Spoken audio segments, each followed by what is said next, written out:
Bismillahirrahmanirrahim. Assalamualaikum warahmatullahi wabarakatuh. Waalaikumsalam. Alhamdulillahi rabbil alamin wa bihi nasta'inu ala umuri dunya waddin. Wassalatu wassalamu ala asrafil anbiya wal mursalin wa ala alihi wa sahbihi wa man tabi'ahum bi ihsanin ila yaumiddin. Rabbi shrah li sadri wa yassir li amri wahlul 'uqdatam min lisani yafqahu qawli. Amma ba'd. Jamaah salat maghrib Masjid Al-Hidayah yang dirahmati Allah Subhanahu wa taala. Puji syukur kita panjatkan kehadirat Allah. Petang hari ini kita dipertemukan kembali di majelis yang mulia ini dalam keadaan yang sebaik-baiknya.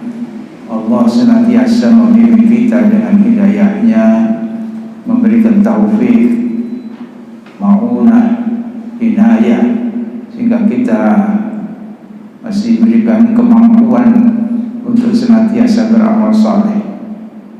Dan hari ini kita masih diberi kemampuan untuk menutup hari ini dengan sholat maghrib berjamaah. Mudah-mudahan seluruh aktivitas kita merupakan aktivitas yang diridhai Allah Subhanahu wa taala, sehingga dapat menjadi tambahan bekal kita untuk kembali ke hadirat Allah Subhanahu wa taala. Amin ya rabbal alamin. Salawat serta salam semoga tetap tercurahkan ke hadirat junjungan kita Nabi Muhammad sallallahu alaihi wasallam beserta keluarga dan para sahabatnya serta umatnya yang setia melaksanakan ajarannya ila yaumil qiyamah. Jamaah sekalian, kita lanjutkan kajian kita. Masih kita di dalam bab Qiyamul Lail yang berkaitan dengan apa yang dicontohkan oleh Rasulullah sallallahu alaihi wasallam di dalam Qiyamul Lail. Ibadah yang sangat utama, yang sangat dianjurkan, yang bisa mengangkat derajat manusia di sisi Allah Subhanahu wa taala. Hadis berikutnya yang akan kita bahas pada kesempatan petang hari ini adalah hadis yang bersumber dari Abdullah bin Salam radhiyallahu anhu. Siapa Abdullah bin Salam? Selama ini kita belum menampilkan sebuah hadis yang bersumber dari Abdullah bin Salam. Abdullah bin Salam yang dahulunya sebelum Rasulullah sallallahu alaihi wasallam hijrah ke Madinah. Beliau ini adalah rahib Yahudi, yaitu orang alim di dalam agama Yahudi. Dia senantiasa mempelajari kitab-kitab yang diturunkan sebelum Al-Quran.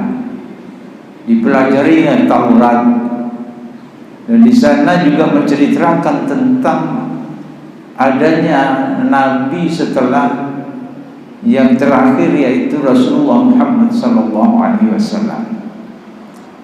Maka dari sumber kitab itulah Abdullah bin Salam ini mempercayai bahwa yang akan hadir di Madinah adalah seorang nabi, benar-benar adalah merupakan seorang nabi. Sehingga benar ketika Rasulullah sallallahu alaihi wasallam hijrah ke Madinah, Abdullah bin Salam ini menemui Rasulullah sallallahu alaihi wasallam yang saat itu di kalangan keluarga mereka sendiri timbul perselisihan. Mengapa engkau menemui orang yang belum tentu dia itu sebagai nabi yang terakhir? Tetapi Abdullah bin Salam yakin betul dengan informasi dari kitab-kitab suci yang dia baca, yang dia pelajari. Karena dia sendiri adalah seorang rahib, tokoh agama di dalam agama Yahudi. Lalu kemudian bertemu dengan Rasulullah sallallahu alaihi wasallam, dan seketika itu pula Abdullah bin Salam ini menyatakan dirinya masuk Islam di hadapan Rasulullah SAW. Maka dari situ lalu kemudian dia ceritakan tentang orang Yahudi itu seperti apa kepada Rasulullah SAW. Dan itulah yang dibenarkan di dalam Al-Quran tentang orang-orang Yahudi. Berbeda dengan satu nama ini yang kita kenal, Abdullah bin Ubay bin Salul. Ini adalah tokoh Yahudi di Madinah yang diprediksikan sebelum kedatangan Rasulullah SAW di Madinah, dia ini akan dijadikan sebagai pemimpin Madinah. Abdullah bin Ubay bin Salul.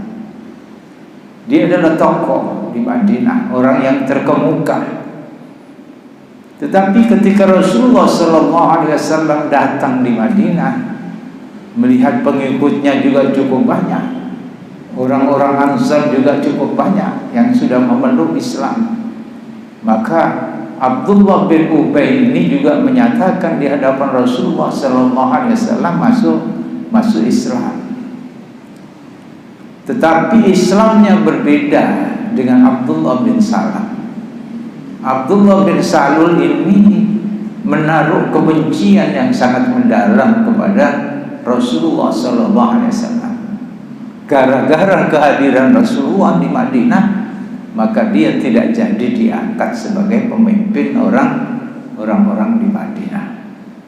Dan kebencian itu terus-menerus, tidak akan berhenti.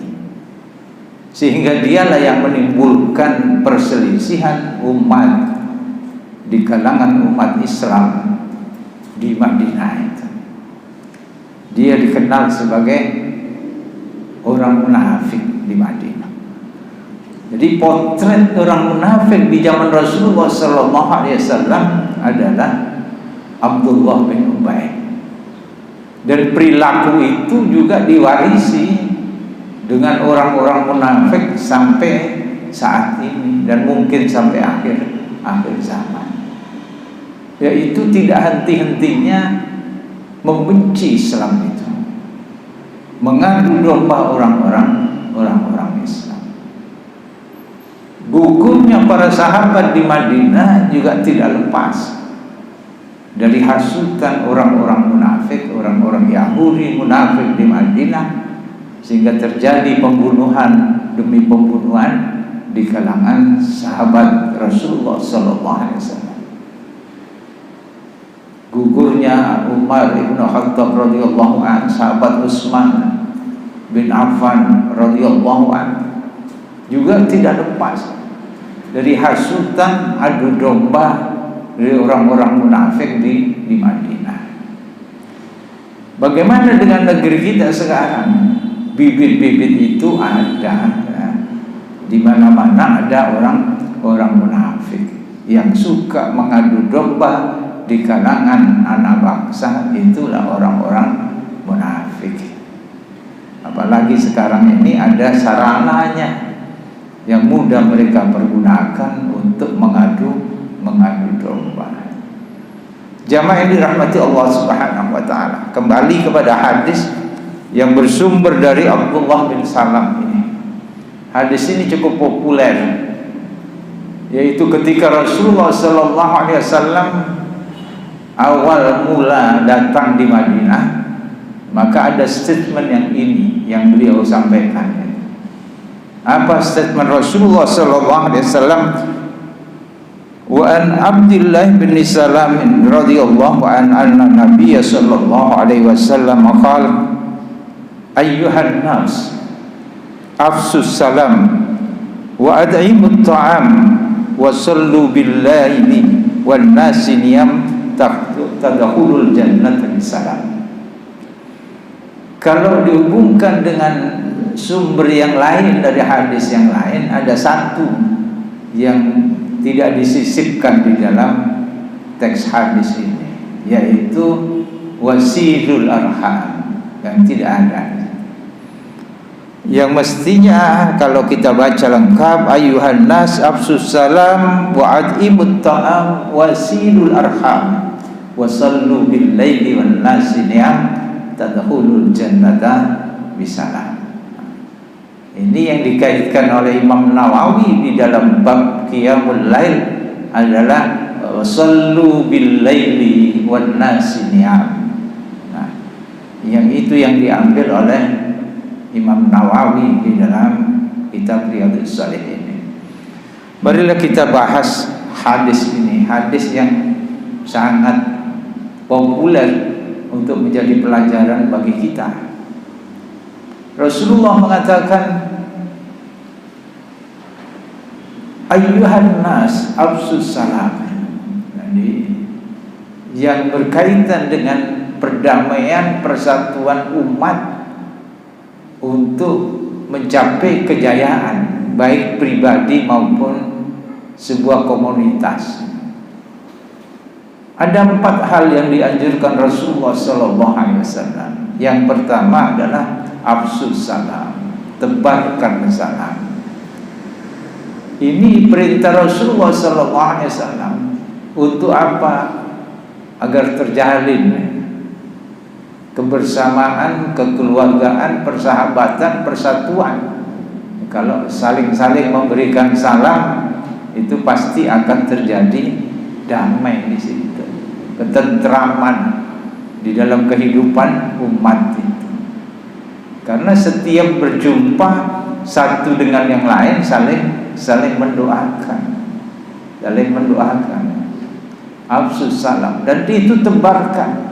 Di mana-mana kalian bertemu, engkau yang kau kenal maupun tidak kenal, sampaikanlah salam, tebarkan salam. Dan ini saja ya masih sulit diamalkan dihayati oleh umat Islam itu sendiri tentang salam. Dulu sudah kita bahas ini ya. Karenanya di dalam hadis ini, di dalam kitab ini sudah pernah dijelaskan di dalam bab-bab yang lampau tentang memberi salam.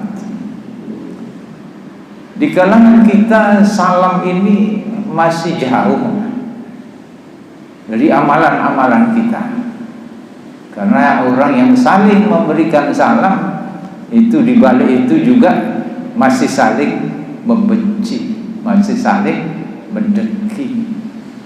Semua salam, di mana-mana salam, tapi kebencian, perselisihan itu masih banyak. Kalau salam ini diamalkan dengan benar, maka akan terjalin kehidupan yang terbangun, kehidupan yang damai, tenteram itu. Tidak ada perselisihan. Bagaimana terjadi perselisihan? Karena satu dengan yang lain saling mendoakan kebaikan, keselamatan, kesejahteraan, keberkahan.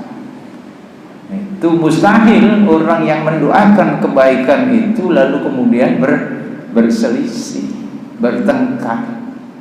Nah, ini dari amalan tentang salam saja kita masih jauh dari makna yang ingin diraih dari ucapan salam itu.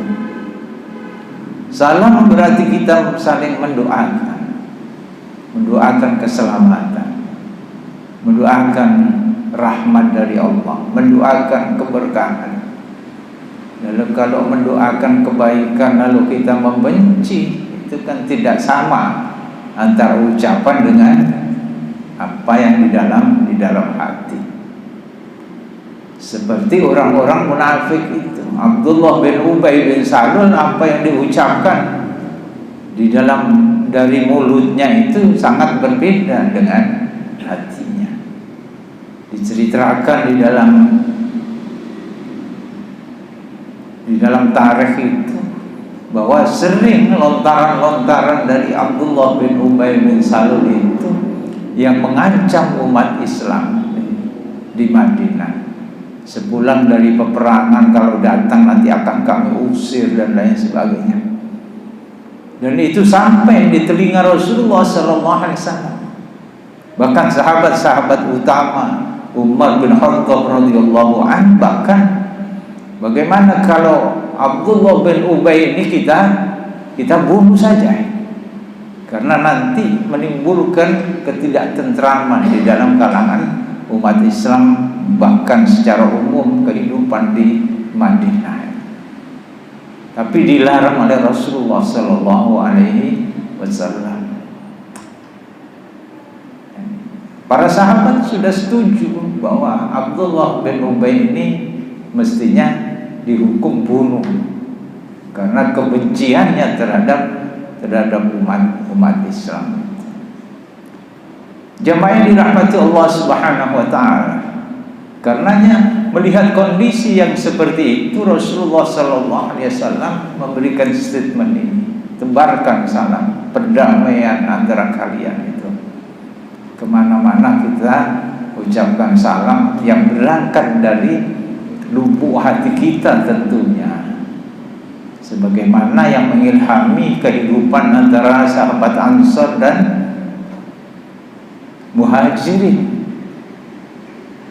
Lalu doa yang diabadikan di dalam Al-Quran, Rabbana ighfir lana wa li ikhwanina alladhina sabaquna bil iman wa la taj'al fi qulubina ghillan lil ladzina amanu Rabbana innaka raufur rahim.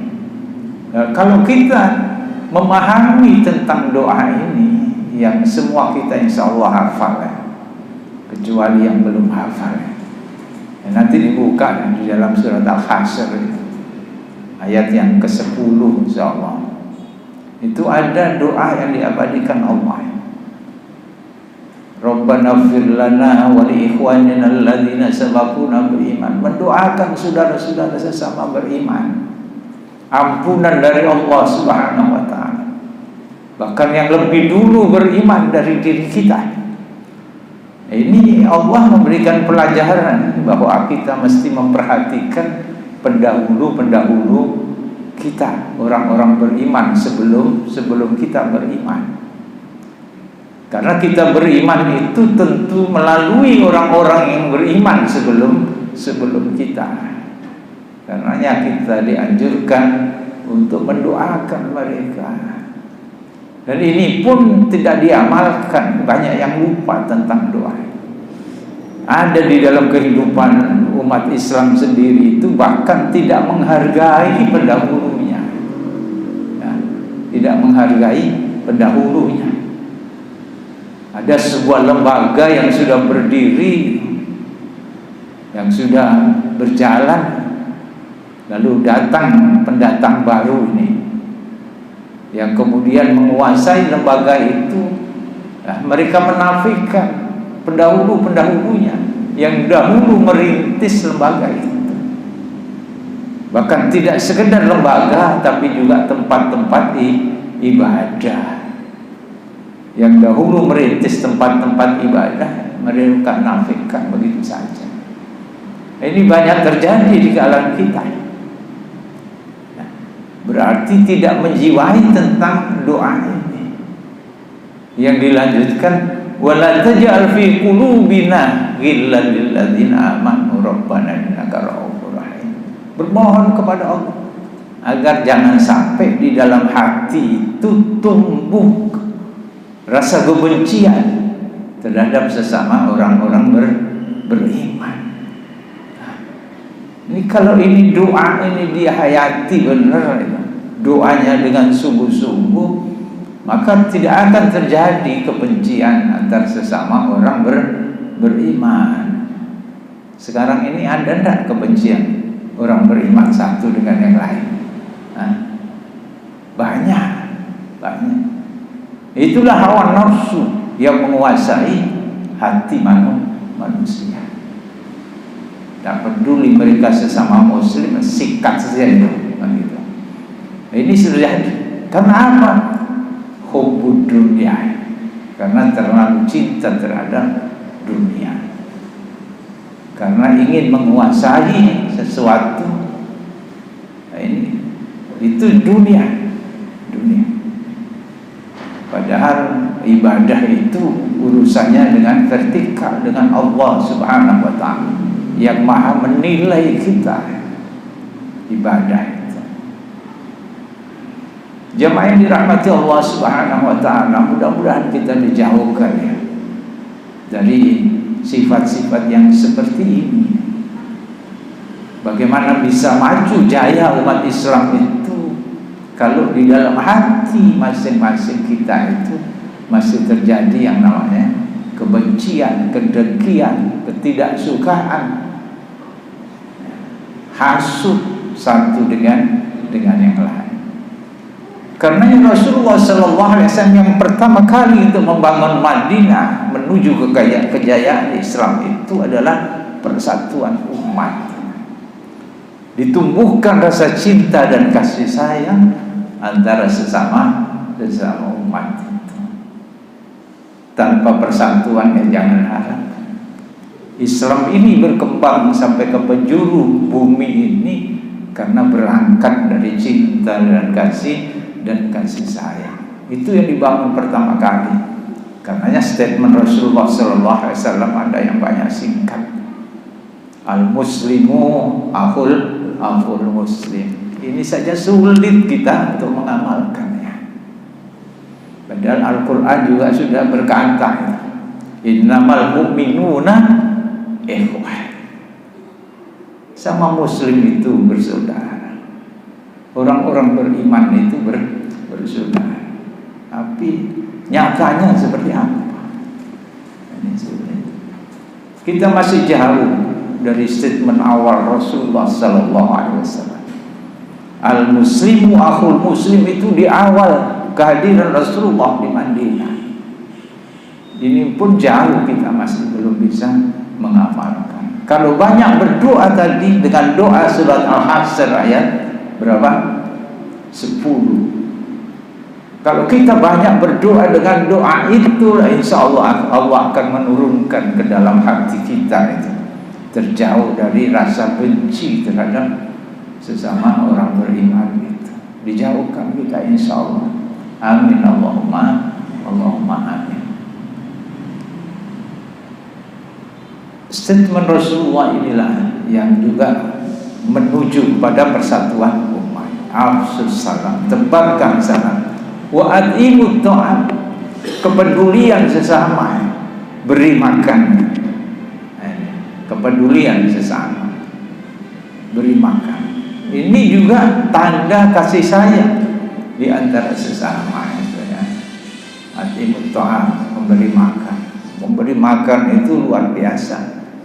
Ketika ada seseorang atau orang yang sedang dalam kelaparan, kesulitan makan, lalu diberi makan, orang-orang yang memiliki kelebihan rezeki, luar biasa membantu orang untuk memberikan makanan. Makanan ini sesuatu yang mendasar dalam kehidupan manusia, kebutuhan primer. Karena orang kalau tidak makan mati, akan mati. Karenanya dianjurkan kita itu untuk memberikan makan, khususnya kepada orang-orang yang butuh uluran tangan, orang-orang yang sedang lapar, yang tidak mampu untuk membeli makanan. Wa atimut ta'am di dalam surat apa itu? Walak tahamal aqomah wa ma'adraka mal aqomah faqur raqabah au it'amun fi yaumin dhi masghaba. Itu juga dicontohkan oleh Allah Subhanahu wa taala. Sebagian dari jalan yang mendaki itu adalah memberi makan. Bahkan memberi makan di hari kelaparan, di saat sulit didapati makanan, maka orang yang punya cadangan makanan itu diperintahkan untuk bersedekah dengan makanan. Ini sulit untuk dilakukan, tapi itulah jalan menuju surga Allah Subhanahu wa ta'ala. Wa'atimut ta'am wasilul arham, jalin silaturahim. Saling silaturahim. Semuanya ini adalah untuk persatuan umat, persatuan. Ini awal mula Rasulullah datang di Madinah, statement Rasulullah yang seperti itu. Wasilul arham. Kita ini tidak akan, kehidupan ini tidak akan tentram damai kalau tidak ada silaturahim. Dan ini amalan yang luar biasa. Karena sanksinya juga luar biasa, utamanya di dalam kehidupan keluarga, sedarah. Itu kalau sampai putus itu, kata Rasulullah SAW, la yadkhulul jannah, tidak akan masuk surga. Siapa? Qati, yaitu orang yang memutuskan hubungan kekeluargaan. Karenanya di dalam silaturahim itu, kalau kita baca di dalam surat An-Nisa ayat pertama, wattaqullaha alladzi tasaaluna bihi wal arham. Di dalam jalin silaturahim itu, maka takutlah kalian kepada Allah. Dasarnya harus dengan takwa. Kita tidak akan mampu bersilaturahim kalau tidak memiliki ketakwaan. Yang ada adalah silaturahim yang semu itu tadi, yang pura-pura, lipstick. Makanya Allah menganjurkan di dalam komunikasi yang seperti itu, dasari dengan ketakwaan, semata-mata karena Allah Subhanahu wa ta'ala, bukan karena dunia, bukan karena pamrih sesuatu, tapi semata-mata karena Allah Subhanahu wa ta'ala. Lebih-lebih di saat-saat yang seperti ini, komunikasi itu banyak yang pamrih, ya. Banyak yang pamrih, ya. Pamrih gitu, ya. Pamrih apa? Ya. Melihat musimnya itu. Kalau musim pemilihan, ya pamrihnya ya supaya dipilih, supaya mendapatkan sesuatu. Nanti tergantung, kan gitu. Kalau tidak ada sesuatu, ya tidak usah silaturahim. Antar keluarga saja, karena sesuatu itu bisa putus. Nah, ini yang dikhawatirkan. Bagaimana silaturahim antar keluarga itu bisa putus? Dari hati yang tidak sehat. Ada kedengkian, kebencian, hasud, dan ujungnya dikarenakan urusan dunia. Maka ada hasud di situ, ada kedengkian, lalu bertutur kata yang tidak baik, mencaci saudaranya. Itu sudah awal dari putusnya silaturahim.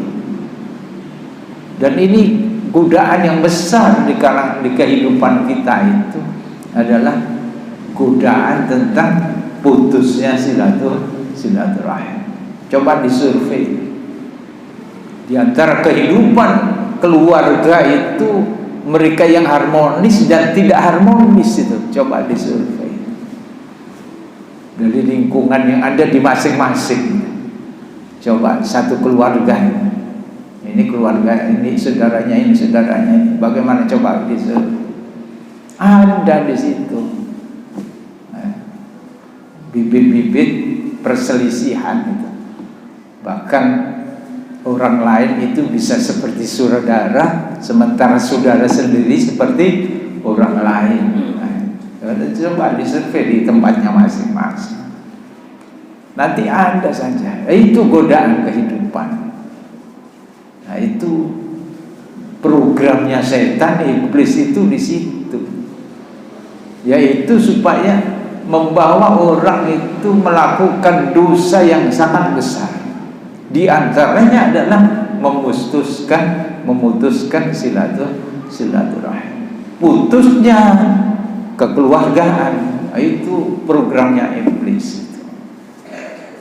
Lalu menjalar di dalam putusnya hubungan persaudaraan, pertemanan, dan lain sebagainya.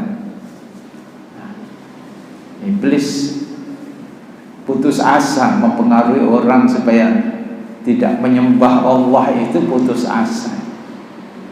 Rasulullah pernah menyampaikan, kata Imam Nawawi, bahwa ini bagian dari mukjizat Rasulullah SAW.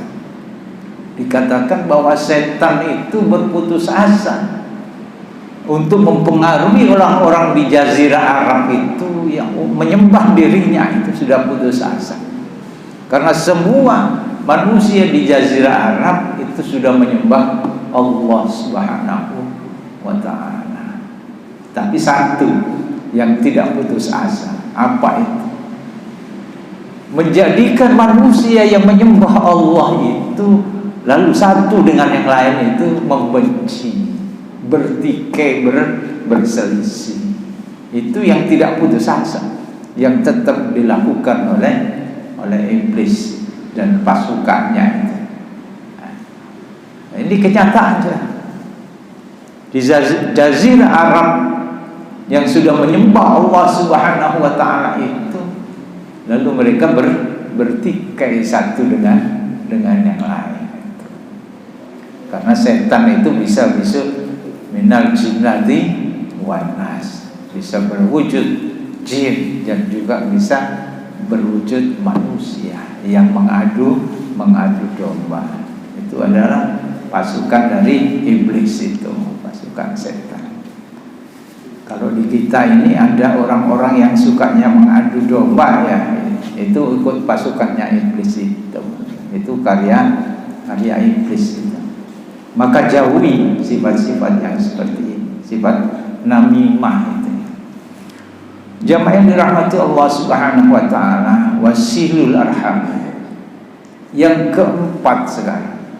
Jadi 3 tadi itu hubungan sesama manusia untuk menciptakan kasih sayang, perdamaian, ketentraman itu. Tebarkan salam, beri makan, jalin silaturahim, semuanya adalah hablum minan nas. Baru yang keempat inilah vertikal. Sallu bil laili wan nas niyam. Salatlah. Yang dimaksud salat di sini adalah sallu bil laili, yaitu salat malam. Wan nas niyam, ketika manusia itu pada tidur. Jadi qiyamul lail. Itu yang dianjurkan Rasul. Untuk apa? Untuk menguatkan kehidupan dunia ini supaya diberkahi Allah Subhanahu wa ta'ala, agar mampu yang namanya aufsus salat, agar mampu yang namanya adimut ta'am, agar diberi kemampuan oleh Allah untuk melaksanakan silaturahim, dijalin didasari dengan hablum minallah yang kokoh, yaitu melalui salat malam. Sallu bil laili wan nasi niyam, yaitu ketika orang lain itu pada tidur, yang berarti banyak yang sholat apa banyak yang tidur kira-kira. Nah, ya. Berarti ada yang tidur di tengah-tengah orang lain itu sedang sholat. Ada yang sholat di tengah-tengah orang yang lain itu pada tidur.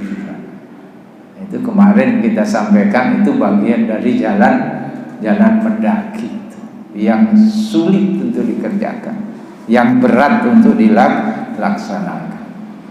Kalau sudah 4 ini kalian lakukan, tentunya sholat di situ sallu bil laili wan nasi niyam, melengkapi salat-salat fardu yang sudah dilaksanakan, tentunya begitu. Jadi salat fardu sudah dilaksanakan, maka laksanakan tambahan itu ya, seperti yang sudah kita pelajari di awal, fatahajjad bihi nafilatan sebagai tambahan di situ, ibadah nafilah. Kalau sudah 4 ini kita laksanakan, kata Rasulullah sallallahu alaihi wasallam, tadkhulul jannata bisalam. kalian sudah mendapatkan tiket untuk masuk surga dengan salam selamat sejahtera. Nah ini, kalau kita ingin mendapatkan tiket menuju surga Allah Subhanahu wa taala di dalam keadaan selamat sejahtera, ya 4 hal ini kita laksanakan. Tebarkan salam, beri makan, jalin silaturahim, salat malam, maka kita sudah mendapatkan tiket menuju surga Allah Subhanahu wa taala. Ini yang menguatkan. Makanya di bab ini yang berkaitan dengan qiyamul lail, maka kita bertekad nanti memulai sejak awal, ya tidak terlalu berat itu. Mulai merangkak untuk menuju salat malam yang istiqomah. Semuanya ingin itu, tetapi memang berat dilaksanakan. Memang berat, kecuali orang-orang yang diberikan pertolongan oleh Allah Subhanahu wa taala. Kita bermohon kepada Allah, mudah-mudahan kita diberikan kemudahan, istiqomah untuk melaksanakan qiyamul lail. Insyaallah Allah akan membantu kita agar salat itu dilaksanakan dengan niat yang sungguh-sungguh, maka Allah akan memberikan kemudahan untuk melaksanakan qiyamul lail itu. Tentunya diawali dengan mengatur jam tidur misalnya. Nah, kalau berpenginan kafe enak warkop ya sulit kan itu ya sulit.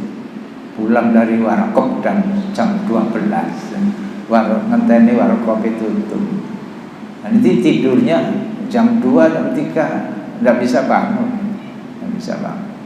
Maka kita mesti awal malam itu sudah tidur. Ini kebiasaan Rasulullah Sallallahu Alaihi Wasallam. Tidak berpanjang lebar kita berbincang setelah waktu selesai salat isya. Ini diusahakan.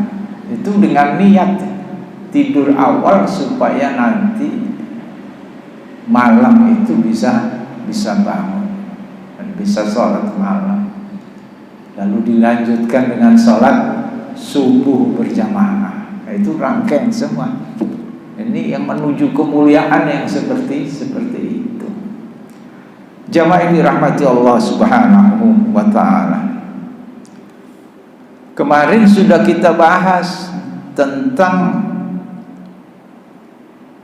afdhalus sholati ba'dal fariidhah sholatul lail. Sholat yang paling utama setelah sholat fardu, sholat 5 waktu itu adalah qiyamul lail, adalah sholat malam. Ini berarti yang sangat utama. Jadi keutamaan sholat malam itu, yaitu yang paling utama setelah sholat fardu adalah qiyamul lail. Dan ini menjadi kewajiban, kebiasaan para nabi-nabi Allah Subhanahu wa taala itu adalah qiyamul lail. Termasuk Rasulullah sallallahu alaihi wasallam di awal kenabiannya sudah diperintahkan untuk apa? Qiyamul lail.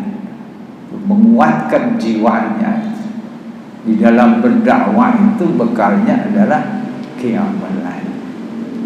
Nah, makanya para dai mesti disertai, dibekali dengan qiyamul lail agar dakwahnya itu bisa sampai diterima oleh umat itu, dakwahnya itu bisa sampai ke dalam lubuk jiwa orang-orang yang didakwah itu. Modalnya apa? Adalah qiyamul lail untuk dilaksanakan. Kemarin sudah kita pelajari keutamaan qiyamul lail. Di samping menyehatkan jiwa, jadi orang yang qiyamul lail itu ketika sudah waktunya subuh dan setelah subuh, maka jiwanya akan menjadi bugar, akan menjadi terbuka, gembira, tentram itu dikarenakan qiyamul lail. Berbeda dengan orang yang tidak qiyamul lail, setelah subuh pagi hari itu kusut jiwanya, ya, tidak semerengah gitu ya. Dan itu bisa menyehatkan, di samping menyehatkan jiwa juga menyehatkan raga karena qiyamul lail. Kemarin kita sampaikan berbeda dengan orang yang qiyamul kafe, qiyamul kafe. Jadi sama-sama melek malam itu ya, sama-sama. Tetapi menghidupkan malamnya itu berbeda dengan orang-orang yang pecandu bola lalu nonton bola di tengah malam. Berbeda dengan orang-orang yang berzikir, bermunajat, rukuk dan sujud, bermunajat kepada Allah, itu berbeda. Besok paginya itu berbeda. Jamaah ini rahmati Allah Subhanahu wa taala. Itulah hadis yang diriwayatkan dari Abi Hurairah radhiyallahu anhu bahwa afdhalus sholati ba'dal fardhah salatul lail. Bahwasanya salat yang paling utama setelah salat fardu adalah salat malam. Jamaah yang dirahmati Allah Subhanahu wa taala. Hadis yang berikutnya ini sudah masuk pada masalah teknis pelaksanaan qiyamul lail, yaitu dari hadis dari Ibnu Umar radhiyallahu anhu, anna Nabiy sallallahu alaihi wasallam qala salatul laili masna fa idza khifta subha fa'utir bi wahdah. Di salat malam ini yang dilakukan oleh Rasulullah sallallahu alaihi wasallam yaitu 2 rakaat. Ini yang diriwayatkan oleh Ibnu Umar radhiyallahu anhu. Apabila kalian khawatir akan masuk waktu subuh, setelah 2 rakaat lalu kok mendekati subuh, fa'autir biwahdah, maka ditutuplah dengan salat witir satu rakaat. Jadi 2 rakaat berapapun. Nanti ada hadis lagi bagaimana Rasulullah itu ya. Jadi pokoknya 2 rakaat sampai mendekati subuh, lalu ditutup dengan satu rakaat. Ini dari Ibnu Umar. Bahwasanya salat malam itu 2 rakaat, artinya setiap 2 rakaat ditutup dengan salam. Setiap 2 rakaat ditutup dengan salam. Karena banyak hadis ya. Dan nanti ditutup dengan 1 rakaat, salat witir 1 rakaat. Jadi boleh menutup salat malam itu dengan salat witir 1 rakaat saja ya. Ini yang diamati oleh Ibnu Umar. Dari Ibnu Umar juga dia mengatakan, kana Nabi sallallahu alaihi wasallam minal laili masna wa yutiru bi raka'atin. Dari Ibnu Umar yang berkata Nabi sallallahu alaihi wasallam biasa mengerjakan salat malam 2 rakaat, lalu salat witir 1 rakaat. Muttafaqun alaihi. Sama muttafaqun alaihi. Jadi itu sudah masuk pada teknis untuk melaksanakan salat qiyamul lailnya itu.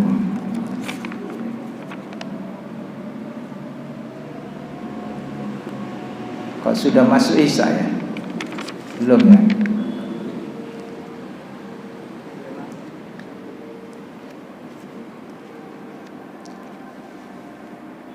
Dari Ibunda Aisyah radhiyallahu an, ini juga hadisnya pendek, kana yanamu awwalal laili wa yaqumu akhirah wa yusalli. Nah, ini petunjuknya tadi. Kalau ingin salat malam sebagaimana yang dipraktikkan oleh Rasulullah Sallallahu Alaihi Wasallam, biasanya kata Ibu Aisyah, Rasulullah Sallallahu Alaihi Wasallam itu tidurnya di awal malam. Jadi tidak perlu begadang. Kalau ingin salat malam, ya jangan nang kafe gitu ya. Nang waktu. Nang warung pojok aja pagi hari kan gitu, sarapan.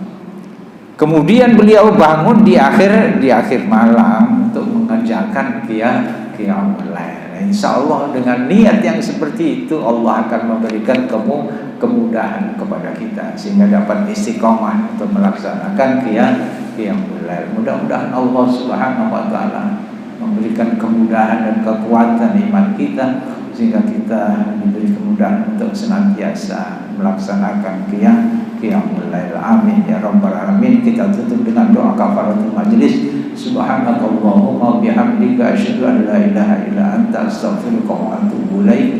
Assalamualaikum warahmatullahi wabarakatuh.